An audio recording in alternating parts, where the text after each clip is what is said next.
Hi, this is Dr. Wallace J. Nichols, and this film is called Blue Mind, Water is Medicine.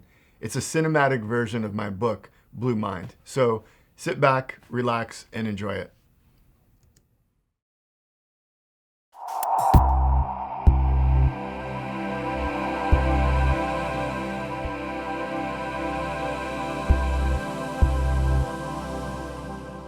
My name is Wallace J. Nichols, and I go by my middle initial J. I'm a marine biologist.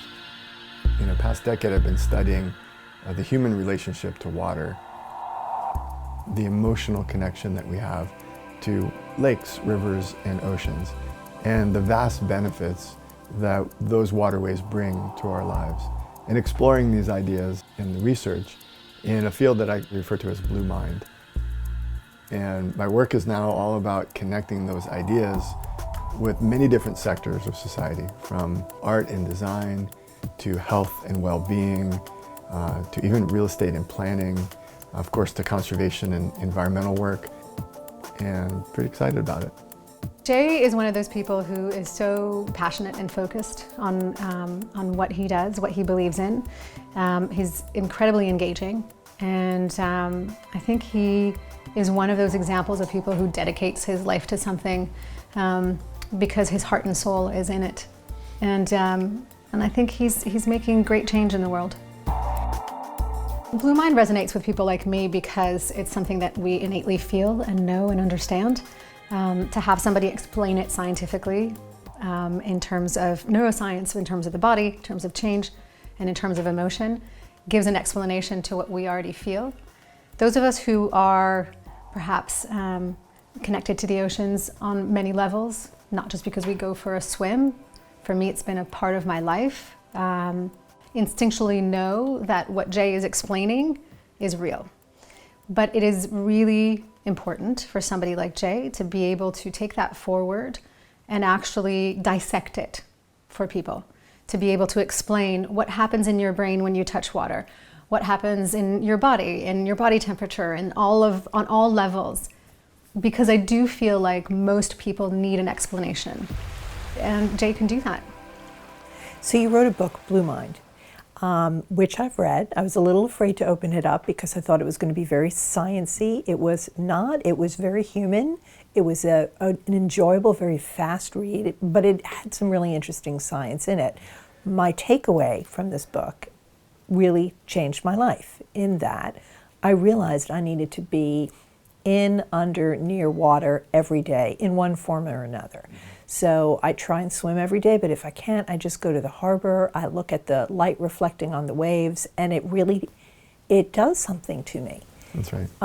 It's kind of profound, and I guess I always knew that, but I never really thought it through. So can you tell me the science behind that? Yes, this idea of blue mind refers to the mildly meditative sense that we have when we're near, in, on, or underwater. And the physiological, the emotional, and mental changes and cascades that occur when we're with water. Turns out each of us could describe our lives through this water lens and look back and forward and find even more beauty in our personal stories, which is one of the goals, is to encourage people to say, wow, this is the list of waterways throughout my life that have influenced me and made my life more rich and better. By doing that, we value the water. We balance the equation that describes what a healthy waterway or ocean is worth by bringing in the cognitive, emotional, psychological, social, and spiritual benefits, quantifying them, qualifying them, and really talking about them. So the science comes in, the history comes in, the personal narrative and storytelling comes in, and is combined into this better, deeper, richer understanding of what oceans and lakes and rivers do for us. Not to mention bathtubs, ponds, water slides, you name it, showers, swimming pools, and lakes. All kinds of water in our lives that can be used therapeutically, can be considered medicine, can help us through the roughest times, the most joyful times, can help us create more. What happens when we're at the water is that The field of view is simplified. There aren't any buildings out on the water. The surface of the water is relatively simple. There's some movement, there's some waves, but it isn't overly stimulating. There's no words, there are no billboards. So visually simplified. Auditorily also simplified. So the sound of the water masks most other sounds. So no sirens, no phone calls, just the sound of the motion of the water, whether it's a river or waves lapping on the beach. When we're getting in the water, our bodies also get some relief. So all of the effort that goes into even just sitting comfortably in a chair, you're coordinating hundreds of muscles to allow you to do that. When you're floating in water, you give up that bandwidth as well. So visually, auditorily, and somatically, your brain is getting a break. And when your brain gets that break, it takes that bandwidth and doesn't just turn off and go to sleep. It puts it to really good use. And that's when you have those creative moments, those aha moments. Your mind wanders into new places and you think new thoughts. And sometimes it's good to write them down and record them because they may not come back easily again. A lot of creative people move to the water to experience Blue Mind and then increase their output of music or art or entrepreneurship and inventions. Prose and poetry happens there. And there's a reason why. It's because your brain gets to do that thing that it doesn't do when you're focused and very occupied with a task, or in the mode that we refer to as red mind, which is a fight or flight or a fear-based and anxious mode that is increasingly a big part of our lives, of modern human life. Lots of screens, lots of information, lots of processing, lots of rumination, concern over what does this mean to me? What am I going to do with this information? How am I going to respond? What does this person mean? Whether it's a text message or a news clip or a headline. And we've never had more information coming in to our own minds on a daily basis. And we're processing all of that. And we have a hard time tuning it out, and we have a hard time turning it off. And that creates just a mild or a high level of anxiety that is nearly constant for a lot of people who are connected into this network. If you don't take a break from it, it will take its toll on you physically, physiologically, at the cellular level. You will begin to break down because of that mild red mind and extreme red mind. So one way to do that is the water. Because your devices don't like the water, your computer doesn't want to go in the water, and getting to the water kind of forces us to disconnect from the stream of auditory and visual information and reconnect with nature, reconnect with each other, and reconnect with ourselves. And so that's the switch from red mind mode to a blue mind mode. There's a third mode that I call gray mind. And that's when red mind is just sustained so long that you just literally burn out. It's the ashes of the red mind fire. And that's depression, that's numbed out indifference, despondence. I just don't care anymore, I give up. And it's hard to come back from that. Red mind is extremely useful. It gets us to the finish line, gets us to the deadlines. It can be harnessed as a force for incredible good. It can win games. When you get that adrenaline and that focus, you get things done. But if it's all you have and you can never turn it off, it will burn you out, and that's gray mind. And so the message is, in the face of all this red mind and the potential for gray mind, to find a way to get your blue mind on. Find your water, prioritize it on a daily or weekly basis. Make it part of your routine so that your first choice is to seek out your water. A lot of people in the face of red mind self-medicate, and they do it through things that create more red mind, that destroy their bodies, destroy their families, destroy their communities, and at the larger level, destroy our country. And if we're medicating our red minds with things that create addiction, then the outcome is going to be more red mind and eventually more burnout. Blue mind it has some side effects, but they're mostly positive. It can be addictive, but that's a good thing. So what we want to say is harness our addictive tendencies that we all have as a force for good. Become addicted to your water. Become addicted to protecting it. Become addicted to cleaning up your water. Become addicted to taking kids surfing and teaching them about their blue mind. Those things are all very addictive. They all produce this dopamine rush that feels so good. And I know people who are absolutely addicted to beach cleanups. And the result is they're healthier, the beaches are cleaner, and we all benefit. And so that's part of the message is let's harness and understand the science behind our own minds and our relationship to water, which is vast and quite deep and been around for a long time. This is not a new concept, it's an ancient concept.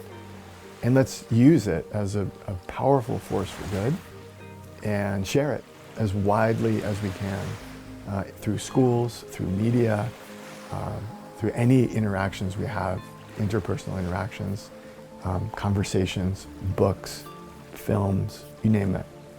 So we're lucky. We have easy access to water. What about people who don't? What about people who can't really find their water? What do they do? I believe that everybody can find their water, no matter where you are. If you're in Arizona, stop and think about it. What's your water? Is there a public pool? Do you have a bathtub? Is there a fountain in your city? Do you like the shower? Is there a built water feature in your community? Maybe it's a pond or a lake that is from the gray water, the runoff. There are urban waterways, there are domestic waterways, there are public pools.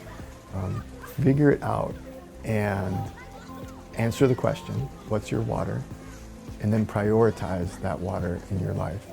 You might have to work on it depending on your community. Some communities don't have a good public pool. They don't have a public pool that's open. Some public pools have been closed. Some were never built. Some were restricted. There are all kinds of barriers to access. But figure it out and start to tear down the barriers to your access. Sometimes people talk themselves out of getting in their water because they say, oh, I was raised that we don't swim in our family. Or they live in a culture where women aren't allowed to put on a wetsuit and pick up a surfboard. Or they have acquired a fear of water. All of those things are potentially overcomable. There are walls that we can swim through, so to speak. And that's part of the work. It's not just going to be stroll down the lane and fall into the water wherever you are, wherever you live. You're going to have to work for it probably. And you're going to have to take good care of the water that you love. So if you're fortunate to live by a great lake or a wonderful river or a coast or have a pond on your farm or a creek running through your town, you're lucky and you better take care of it. And if you set out to enjoy it and to leave it better than you found it as a life goal so that the next generation can come along and get all of the benefits, the emotional benefits, the economic benefits, the ecological benefits of that waterway. Wow, just imagine that as a global effort, a recognition, a response, and a movement to protect, restore, and truly value our water. That's really what we're doing. And at the base of it is the idea that anytime we have undervalued anyone or anything, bad things have happened. Every time.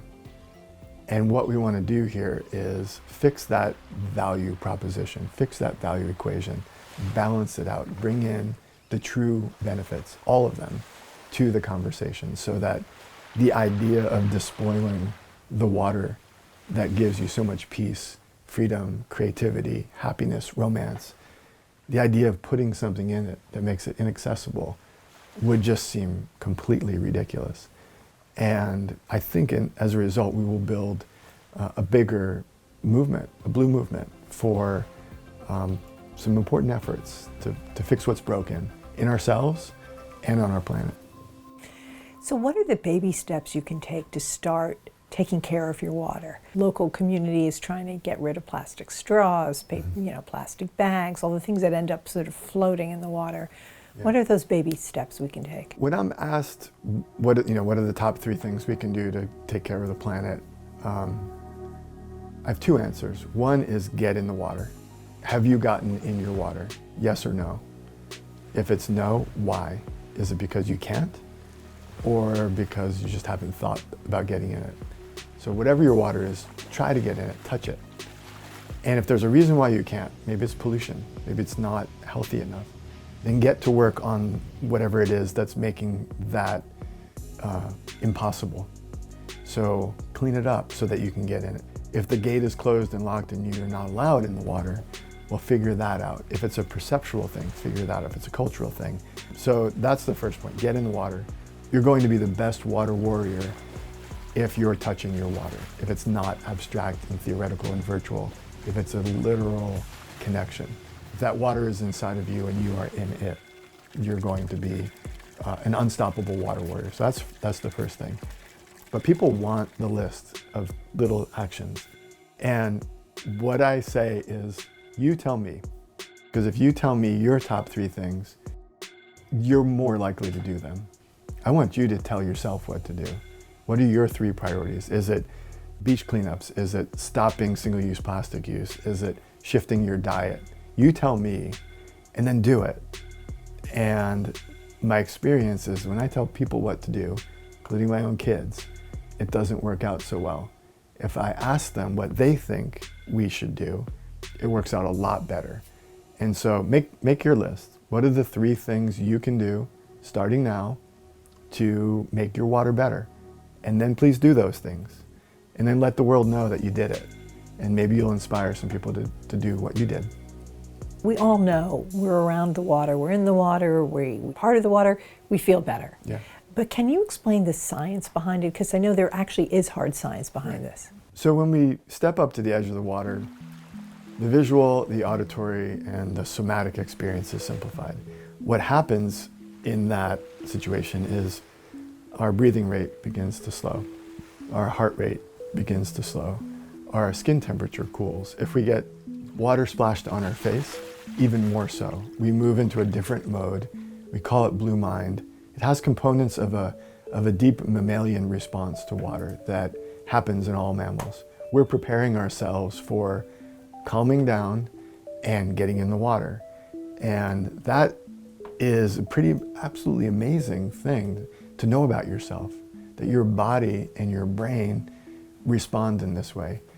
There's another key component in that we need water to survive. So if we don't have water for a week, we're done, we're out. So our brains and our bodies are evolved to position ourselves well relative to the best water, to recognize it based on sight and sound, to know what water feels like and respond to it, and over millions of years, get it right, because those who got it wrong are no longer around and they did not pass on their genes. Those who got it right are us. And so we have this built-in blue mind response to healthy water, and it serves us well. We just need to better understand it and harness it as a force for good. So neurologically, neurochemically, physiologically, we respond to water in a very special way that is really worth understanding and really leveraging for personal health benefits, but for planetary benefits as well. Now, I'm told I should meditate for my health. Sometimes I just can't turn off my brain. However, a shortcut is I walk down the block and I sit on the dock. Boom, I'm right immediately there. Yeah. What else could I do? So this idea of water and meditation going together it's been around for a while. The Dalai Lama has the word ocean in his name 2 times. The medicine Buddha is blue. There's deep spiritual, religious texts from all traditions that reference the idea that water calms us. From the Bible and the 23rd Psalm, through Judaism to Buddhism, and across every spiritual tradition, water is medicine. If you're trying to practice mindfulness and meditation and you're having a hard time turning things down, tuning things out, try the water as a stepping stone. It works incredibly well. Evidence of that is if you look up books about positive psychology, meditation, wellness, oftentimes you find water on their cover.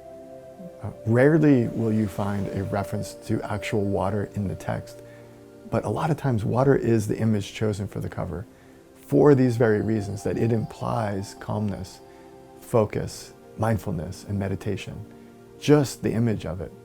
And so what we're trying to do is carry not just the cover image as a piece of communication, but we want those words in the text so that we're not just symbolically and metaphorically referring to water, but literally and actually prescribing water as a path to mindfulness and meditation.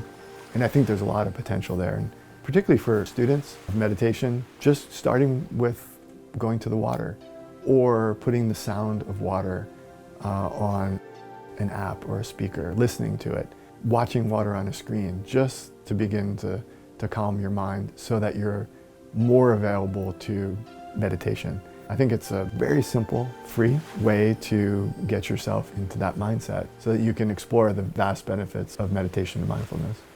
This seems so obvious. It seems like it's hiding in plain sight. How come this hasn't been a movement until now? We've, as a society, spent a lot of effort to remove emotional language from our serious conversations, from academia, from our institutions, from our agencies, from serious boardroom conversations. But marketers have always known that if you don't use emotion, you're not getting it anyway. You can't just bombard people with facts. But that's what we've tried to do in the water conservation world, in the ocean conservation world. We thought, well, facts, fear, guilt, and anger would build a movement, and it doesn't. What really works is people deeply, emotionally, positively connecting and valuing for reasons that are so core and make them so unstoppable as water warriors that we build a movement. And that is starting to seep in. I think part of the barrier has been that we lack the tools to measure our neurophysiological response to the environment. But now we have the tools, so we can look at what's going on in our brains while we're still using our brains. We can measure electricity and oxygen as it moves in our brains using EEGs, fMRIs, all this high-tech equipment. And that gives us insights, and it gives us neuroimaging and allows us to talk about what's going on in our brains in a very scientific, highly quantified way that then makes this concept useful and acceptable to the institutions, to academia, to healthcare providers. And they say, what is the dose of Blue Mind that we should prescribe to this group of patients who have this set of diseases, disorders, or illnesses? What would it look like if doctors and medical practitioners and nurses were offering advice and prescribing Blue Mind therapy?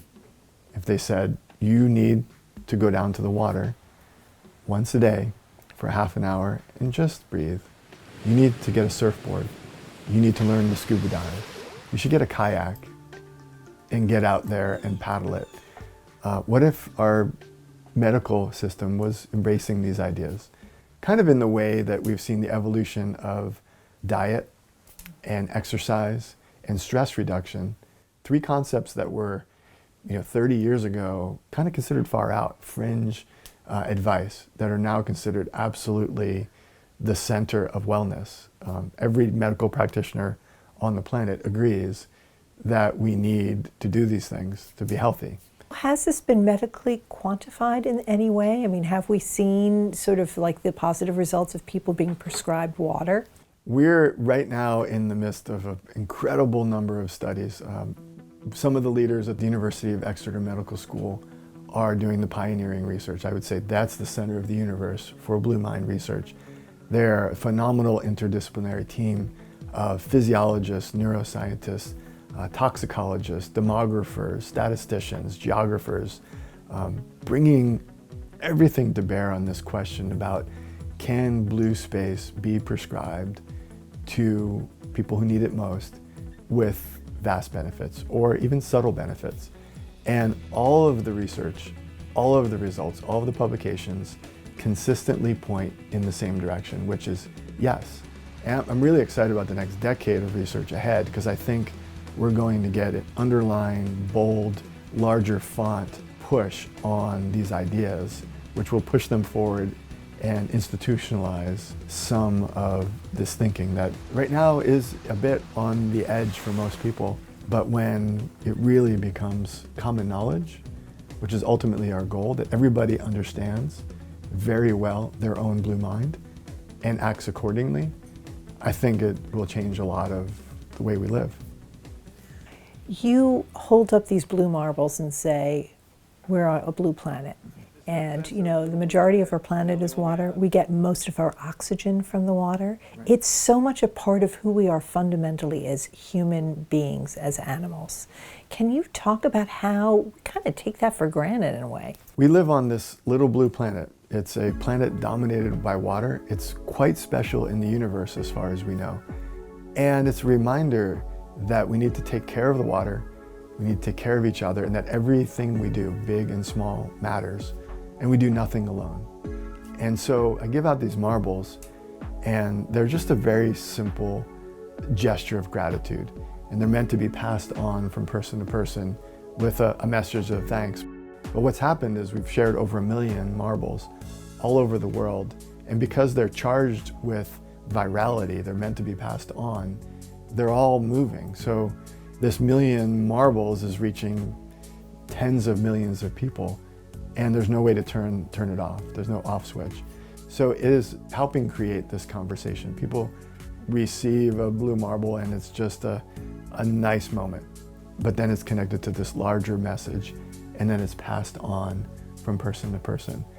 And I think that's the way we need to work. We need to share well, we need to recognize the good work of others and say thank you. And giving a small gift with no strings attached makes the oxytocin in our bodies and minds bubble up, and that creates trust and connection. And that's really the message of these blue marbles, is to help us share these ideas. They're blue, but they're nonpartisan. I mean, this is what really unites us all. There's a lot of ways people are disagreeing, whether it's politics or their religious tradition or over all kinds of human interactions. But there are also so many things we have in common, so many ideals that we share.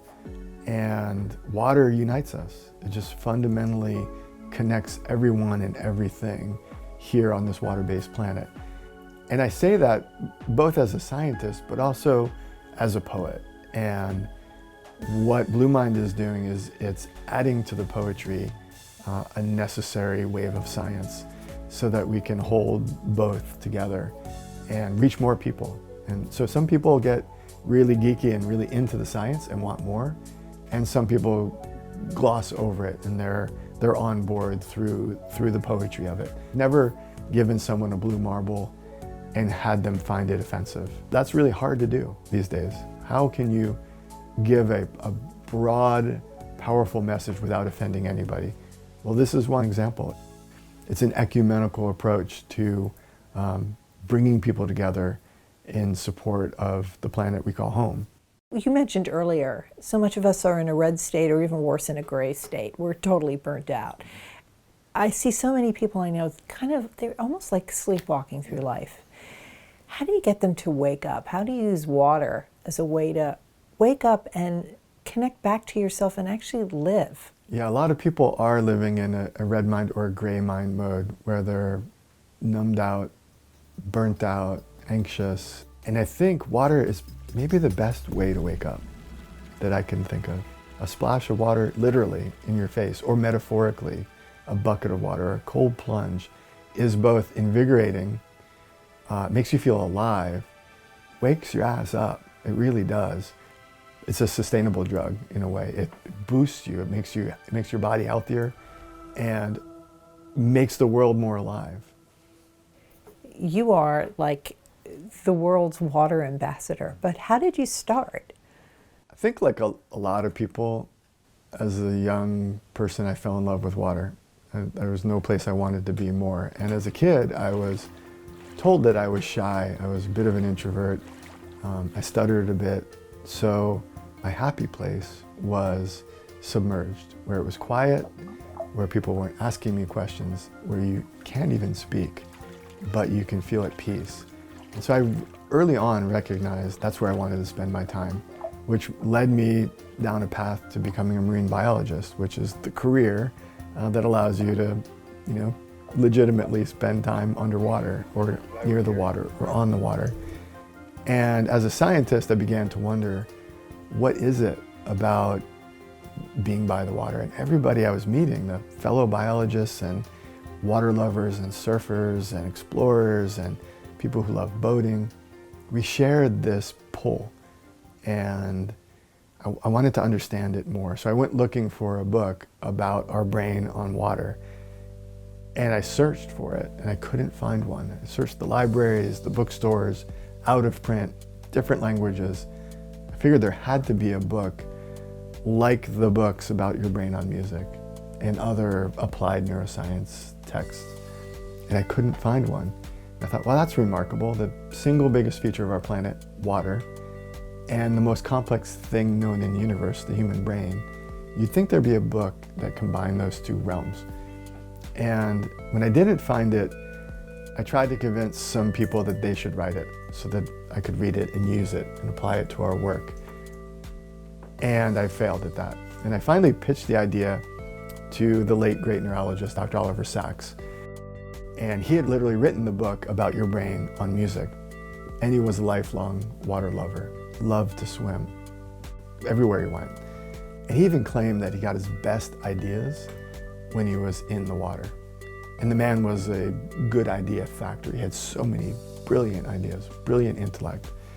And just the idea that the best ideas came while he was in the water, just that was the book I wanted to read, was Dr. Sacks writing about his love and the neurophysiology of the connection to water. And when I pitched the idea to him, he simply said, "That's a fine idea. You do it." And it was like a big shot to my heart, or to my mind, to have him say, "You do it." And it wasn't a suggestion, it was a mandate, it was a command. And he held, in my world, a place of intellectual power and influence that made it feel like a command.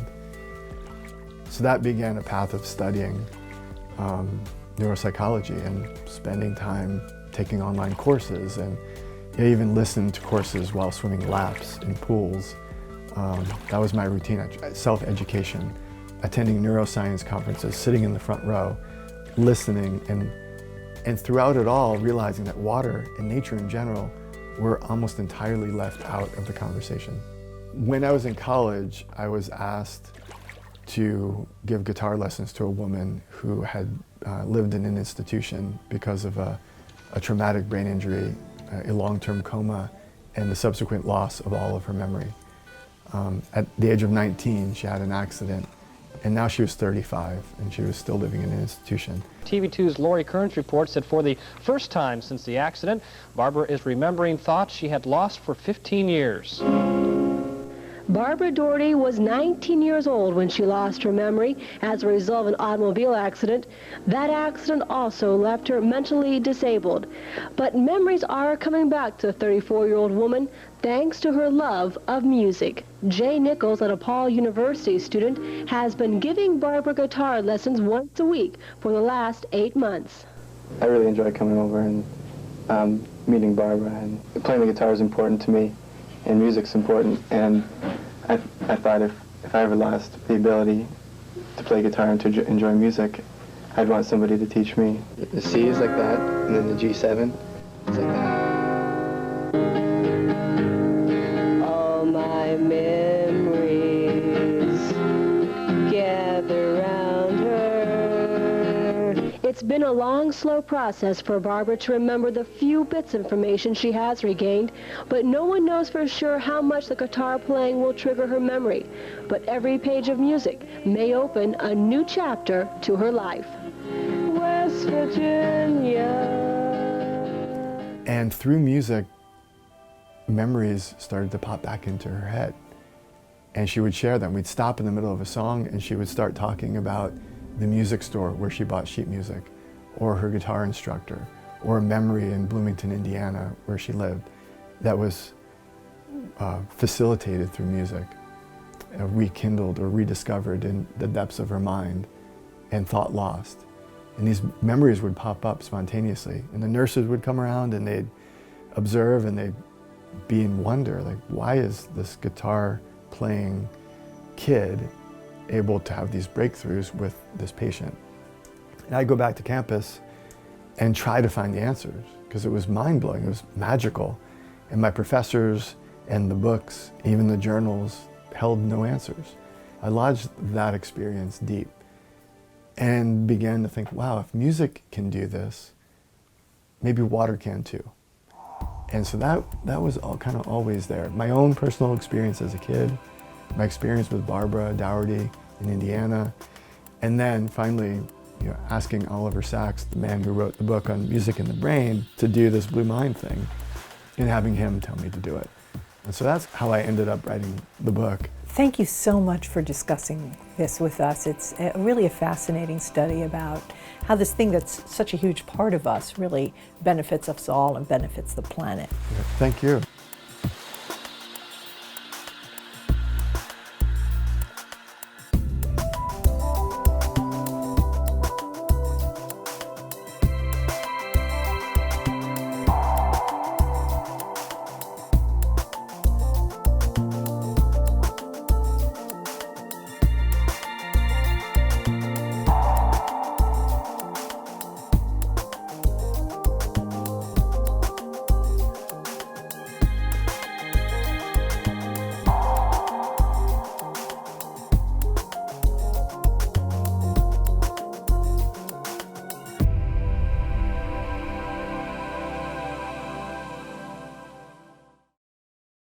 Well, that was great, and I hope you enjoyed learning about how water is medicine. And please share this with everyone in your life, because everybody can use a little more Blue Mind. Next episode's coming up, and there's so much more that we want to share with you.